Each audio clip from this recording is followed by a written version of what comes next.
श्री शिवाय नमस्तुभ्यं भक्तो हर हर महादेव। जैसे कि आपको पता है कि आज 14 अगस्त को सावन मास की यानी कि सावन और अधिक मास की शिवरात्रि है। ठीक है, 5 दीपक वाला उपाय बताने वाला हूँ आप लोगों को। आज शाम 7:30 बजे 5 जगह पर दिए जला देना है आपको। आपके घर में संपदा की कमी नहीं होगी। आप जिस परिस्थिति से निकल रहे होगे उस परिस्थिति से अच्छे हो सकोगे। तो चलिए हम सभी लोग इस उपाय को जानते हैं। ये उपाय मैं आपको पूज्य पंडित प्रदीप जी मिश्रा जी के क्षमापुराण कथा से ही बता रहा हूँ।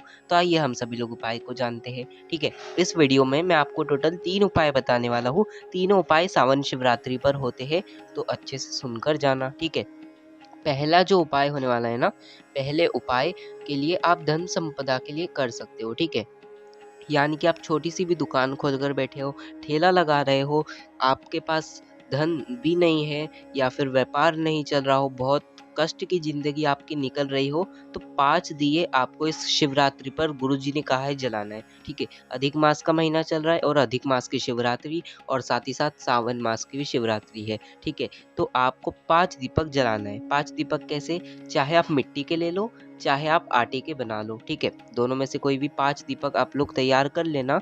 और उन दियों के अंदर आपको लंबी बाती रखना है। कौन सी? 5 दिए लोगे ना तो लंबी बाती रख लेना। आपको दिए तो अभी स्क्रीन पर खाली दिख रहे हैं, पर आपको उसमें लंबी बाती रखना है। कौन सी? लंबी लंबी रखना। और उस दिए के अंदर गौ माता का घी भर लेना। क्या भरोगे? गौ माता का घी। ठीक है, भरने के बाद उन 5 दीपक को अलग अलग 5 स्थान पर जलाना है। ठीक है, 5 स्थान अच्छे से सुनना।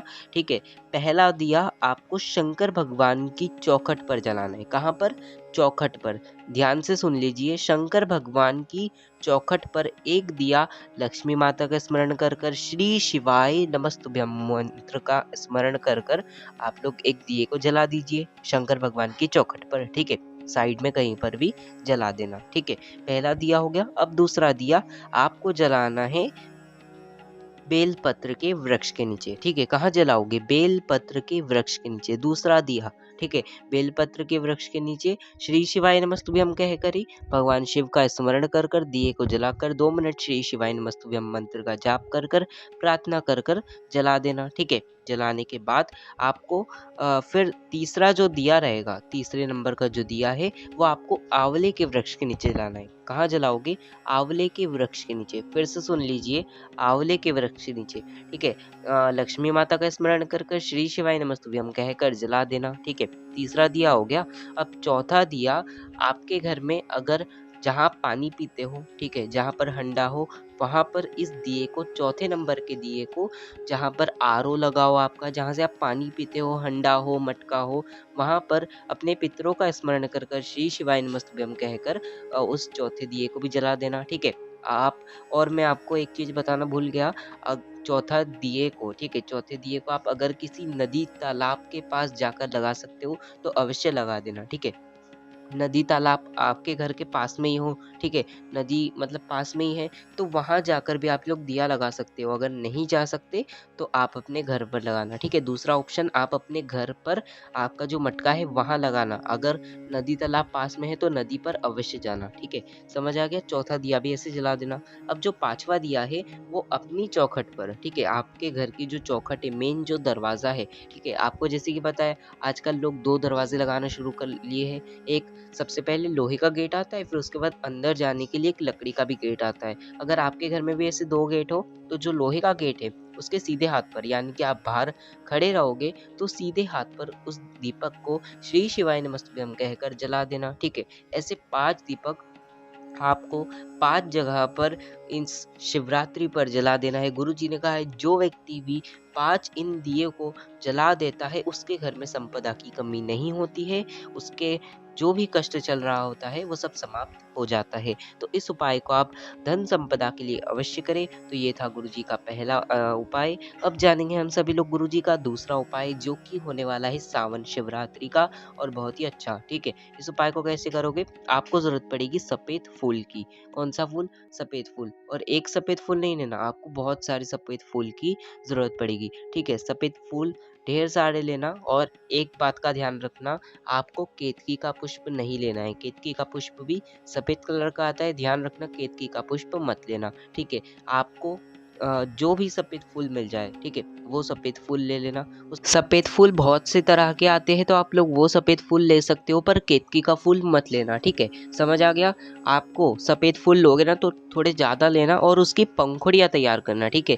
यानी कि सफ़ेद फूल है तो उसकी पंखुड़ियाँ तोड़कर अच्छे से निकाल लेना, किसी भी एक कटोरे में या किसी चीज़ में भी निकाल कर अच्छे से रख लेना, ठीक है। पंखुड़ियाँ तोड़ लेना, ठीक है। तोड़ने के बाद आपको प्रदोष काल में, ठीक है, प्रदोष काल के समय पर जाना है, ठीक है। प्रदोष काल में शंकर जी के मंदिर में जाना। जो पहला वाला उपाय बताया था उसे भी प्रदोष काल में करना है, और ये जो दूसरा उपाय है इसे भी प्रदोष काल में ही करना है। तो प्रदोष काल में भगवान शंकर के मंदिर में जाना, भगवान शंकर की जलाधारी जो है, जो माता जी का हस्तकमल है, जो माता पार्वती जी का हस्तकमल है, वहाँ पर, और शंकर भगवान की शिवलिंग का उस सफ़ेद फूल की पंखुड़ियों से आपको श्रृंगार करना है, ठीक है। चढ़ाना नहीं है, हमें श्रृंगार करना है, समझ आ गया।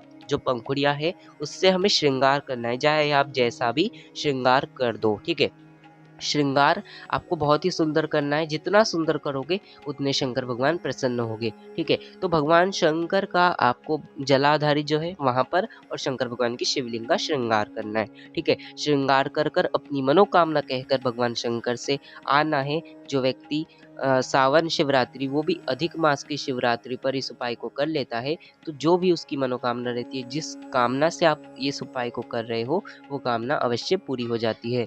तो इस उपाय को आप अपनी मनोकामना के लिए अवश्य करें, ठीक है। तो ये हो गया गुरुजी का दूसरा उपाय। इस उपाय को, जो मैंने दूसरा उपाय बताया अभी, इस उपाय को आप अपनी मनोकामना के लिए करना, और इस उपाय को आप 2 से 3 शिवरात्रि करना, ठीक है। 2 से 3 शिवरात्रि करना, यानी कि एक शिवरात्रि पर अभी कर लोगे तो 2 शिवरात्रि और कर लेना। जो भी मनोकामना होगी वो भगवान शंकर 3 महीने के अंदर अवश्य पूर्ण कर देंगे, ठीक है। तो ये था गुरुजी का पहला उपाय। अब जानेंगे हम सभी लोग दूसरा उपाय था ये।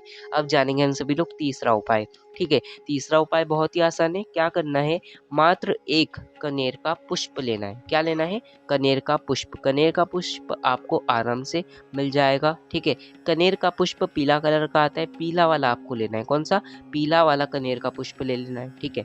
ले लोगे, लेने के बाद इस कनेर के पुष्प को प्रदोष काल में आज ही के दिन, शिवरात्रि के दिन, भगवान शंकर के मंदिर में लेकर जाना है। और इस उपाय को सबसे पहले बता दूं, इस उपाय को अगर भाई भाई में विवाद हो रहा हो, कहीं जमीन के लिए विवाद हो रहा हो, किसी भी चीज में झगड़े हो रहे हो, घर में किसी की बन नहीं रही हो, तो इस उपाय को आप कर सकते हो, ठीक है। किसी जमीन, ठीक है, किसी भी जमीन को लेकर भाई भाई में विवाद हो रहा हो, पति पत्नी में विवाद हो रहा हो, तो इस उपाय को आप लोग कर सकते हो, ठीक है। मात्र 1 कनेर का पुष्प लेना, उसको लेकर शंकर भगवान के मंदिर जाना। मंदिर जाने के बाद शंकर भगवान की शिवलिंग पर श्री शिवाय नमस्तुभ्यम कहते हुए, और जो भी आपकी कामना है, कि यही सब झगड़े को लेकर जो भी मनोकामना है, वही सब कहकर भगवान शंकर की शिवलिंग पर उस कनेर के पुष्प को जो व्यक्ति शिवरात्रि के दिन चढ़ा देता है, उसको उसके परिवार से सुख मिलना प्राप्त हो जाता है। तो इस उपाय को आप अपने परिवार के लिए, अगर कोई झगड़ा कर रहा हो, जमीन आपको नहीं मिल रही हो आपकी, तो इस उपाय को कर सकते हो, ठीक है, समझ आ गया।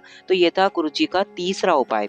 तो ये थे गुरुजी के तीनों उपाय। अगर आपको कुछ भी नहीं समझ आया हो तो कमेंट में पूछ लेना, मैं आपको कमेंट में अवश्य बता दूंगा। और कमेंट में श्री शिवाय नमस्तुभ्यम लिखना ना भूले, हर हर महादेव लिखना ना भूले।